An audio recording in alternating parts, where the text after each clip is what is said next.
Hello everyone, कैसे हैं आप सब लोग। आई होप आप लोग अपने घरों पे सेफ होंगे। तो जैसे कि आपको पता है, जेके पुलिस सब इंस्पेक्टर के लिए हम लोगों ने टेस्ट सीरीज जो है वो लॉन्च की थी। पहला टेस्ट फ्री है हर एक बच्चे के लिए।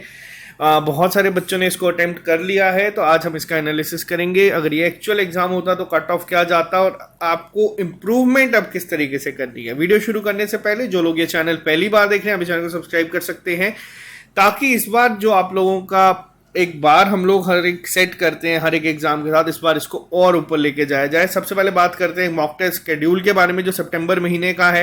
ये टेस्ट आप लोगों का 5 तारीख को होना था, जिसका एनालिसिस 6 को आना था, जो आपको 8 को मिल रहा है। रीजन क्या है मैं आपको वो भी बता देता हूँ। बच्चे अटेम्प्ट कर रहे थे, बहुत सारे बच्चे ये कह रहे थे कि इसकी एक अलग टेस्ट सीरीज अगर उनको मिल पाए, जिसमें जैसे हम लोगों ने फाइनेंस के लिए सिर्फ टेस्ट निकाले थे, वैसे ही सिर्फ जेकेपीएसआई के लिए सिर्फ टेस्ट हो, कोर्स ना हो पूरा, तो वो आप लोगों के लिए हम लोगों ने कर दिया। आप लोग चाहें तो वो अलग से सिर्फ टेस्ट ही आप लोग दे सकते हैं।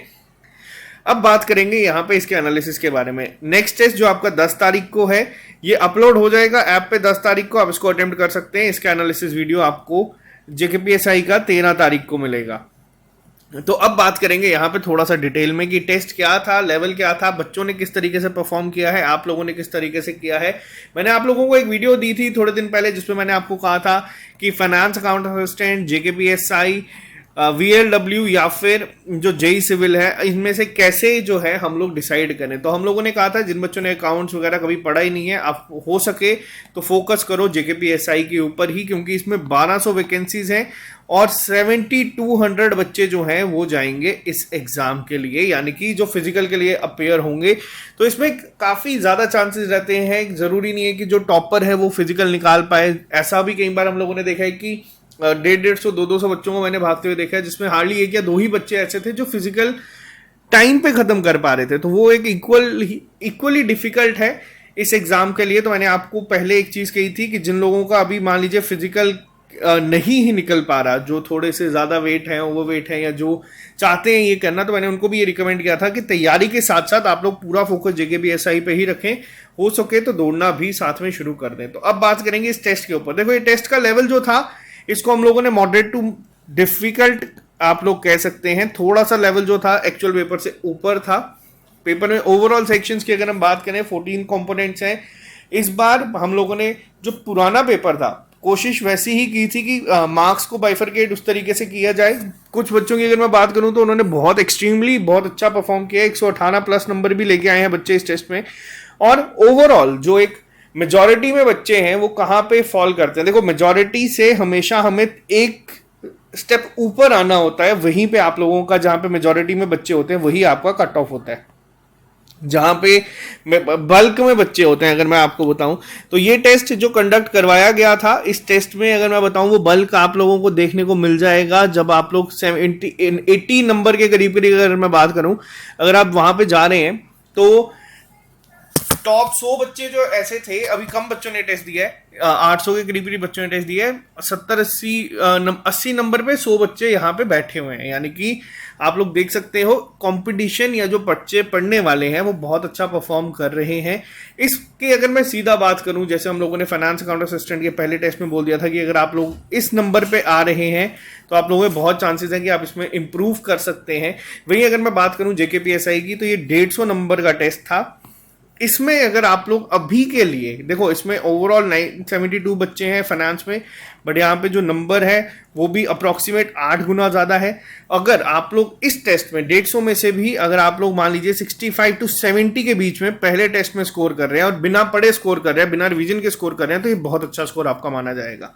पहली चीज़ ये ध्यान रखिएगा, यानी कि अगर आप लोग मान लीजिए आप भी 4-5 महीने के बाद सीधा आज पहले टेस्ट दे रहे हो, बाद में बुक्स उठाओगे, और 65 to 70 के बीच में अगर आप लोगों ने इसमें स्कोर किया है, तो इसमें बहुत ज़्यादा चांसेस हैं जो आप लोग इंप्रूव कर पाओगे, क्योंकि इसमें बहुत ज़्यादा कंपोनेंट्स हैं। हर एक को इक्वल टाइम देना पड़ेगा, तभी चीज़ें इंप्रूव आप लोग कर पाओगे। तो पहली चीज़ तो यहाँ पे बता दूं, जो बच्चे इतने नंबर पे पहले टेस्ट में, अब ये मैं बार बार रिपीट कर रहा हूँ, फर्स्ट मॉक टेस्ट में अगर आप लोग यहाँ पे स्टैंड कर रहे हो तो इतना बुरा स्कोर ये नहीं है पेपर के लेवल के कंपैरिजन में, अगर बात की जाए। दूसरी चीज, अगर आप लोगों ने मान लो तैयारी अपनी अभी शुरू की है, अगर आप 70 तक 65-70 तक नंबर लेके आए हो, कोशिश करना जो मॉक टेस्ट सेकंड होगा हमारा, उसको अटेम्प्ट करने के लिए जितने भी आपके नंबर हैं, फिर वो 40s में हो 110 हो, 90 हो, आप लोग बस एक चीज दिमाग में रखना कि हमें कॉन्स्टेंटली इंप्रूव करना है अपना स्कोर। अब ये आप लोगों का जो भी था पहले मॉक टेस्ट का, ये आपका एक स्टार्टिंग पॉइंट है।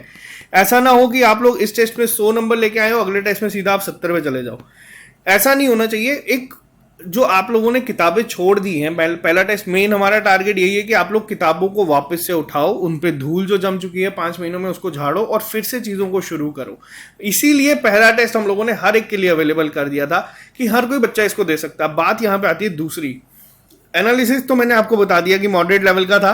कट ऑफ का अभी तो इतना नहीं बनेगा, लेकिन स्टार्टिंग पॉइंट के लिए बताना, अगर 65 to 70 नंबर आपके इस टेस्ट में आ रहे हैं, आप लोग इसमें बहुत आपके पास एक मार्जिन है, 80 नंबर और इंप्रूव कर सकते हो। तो हर एक टेस्ट में कोशिश करो कि 5-5-5 या 2-2 3-3 नंबर ही इंप्रूव करने की। खुद ब खुद आपको अपना ग्राफिक बढ़ता हुआ दिखेगा। दूसरा काम आप लोगों को क्या करना है, आप लोगों के पास जो कोई भी एक नोटबुक है या जो भी है, उसके बैक साइड पे लिख देना मॉक टेस्ट 1 और उसके आगे अपना स्कोर, और हो सके तो अगला जो मॉक टेस्ट होगा उसका स्कोर भी वहां पे लिखना, देखना इंप्रूवमेंट कितनी हुई है।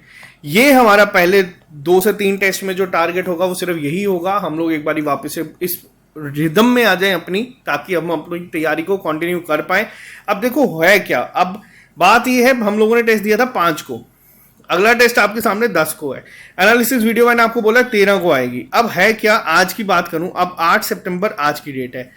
जरूरी नहीं है, ये भी मैं आपको बता रहा हूं कि आपको नेक्स्ट टेस्ट 10 तारीख को ही अटेम्प्ट करना है। हम लोग इसको अपलोड 10 तारीख को कर देंगे।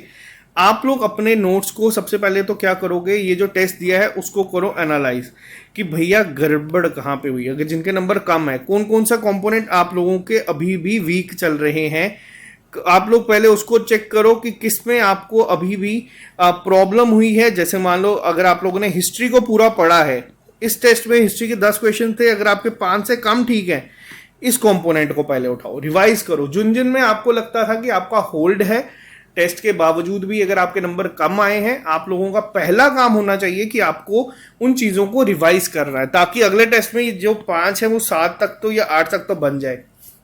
और ऐसे ही हर एक सेक्शन में एक एक आधा आधा नंबर भी इंप्रूव करते जाओगे तो आपके 14 कंपोनेंट है, 7 नंबर ऐसे ही आपके इंप्रूव हो जाएंगे। तो अब आपका काम क्या है, 1 2 3 4 5 6 दिन आप लोग हो सके तो 13 तारीख को ही इसको अटेम्प्ट करना। सुबह अटेम्प्ट कर लेना, शाम को एनालिसिस वीडियो आएगी। टारगेट क्या होना चाहिए अब आपका, पहला कि इंप्रूवमेंट हो, दूसरा आपका जो इसका मेन है कि आपके जो वीक एरियाज हैं उसको आप लोग फाइंड आउट करो कि भैया वीक एरियाज मिल गए हैं तो उसको किस तरीके से रिवाइज करना है। अगर मान लो पहले नहीं पढ़ा था उसको, जो कंपोनेंट, जैसे कई बच्चे फॉर एग्जांपल मान लो आप लोगों ने पॉलिटी पिछली बार छोड़ दी थी, 5 से 6 क्वेश्चन थे, इस बार क्या पता दोबारा 10 क्वेश्चन देखने को मिले।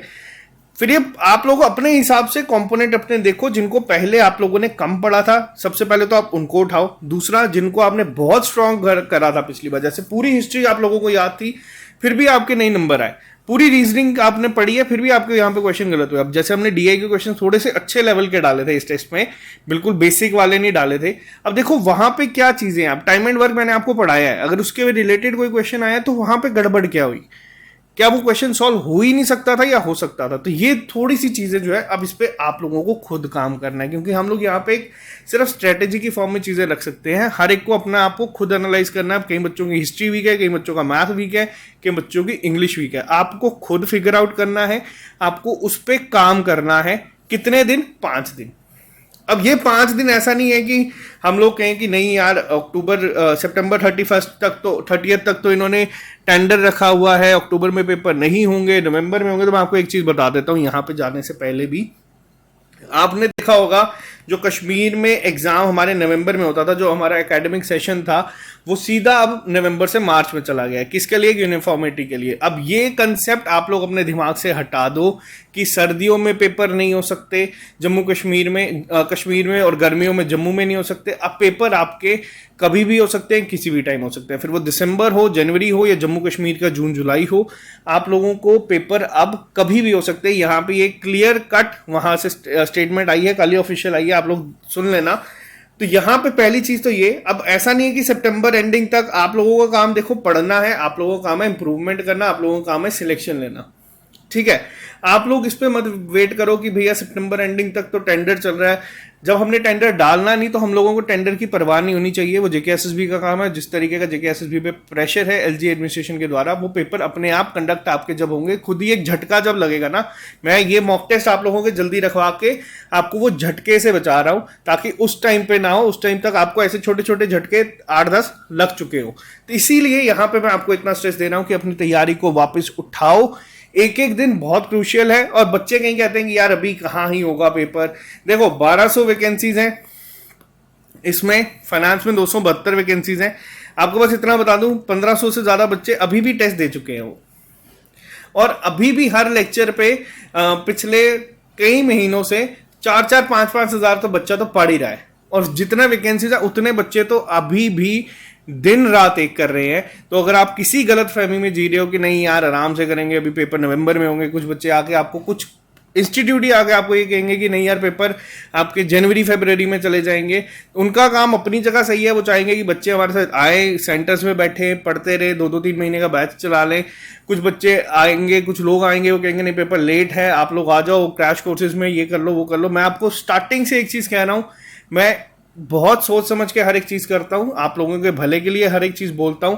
अगर मैंने ये मॉक टेस्ट आप लोगों के इतनी जल्दी रखे हैं, कुछ बच्चे कहते हैं कि टाइम नहीं मिला हमें पढ़ने के लिए, तो वो टाइम मैंने ये जानबूझ के आप लोगों के मॉक टेस्ट रखे हैं ताकि आप लोग पहले पहले मॉक टेस्ट दो। आप लोगों ने इसके अपना स्कोर कार्ड देखा हुआ है, बहुत सारे बच्चे फाइनेंस में 100+ थे, 90+ थे, जो इसमें सीधा 60-70s में आए हैं। कुछ बच्चे जेकेपीएसआई में 100+ थे, 90+ थे, वो लोग इस टेस्ट में 80s 60s में आए हैं। ये एक झटका लगता है, आप लोग खुद ही यहाँ पे देखोगे नहीं यार हमारी तैयारी तो गिर गई है।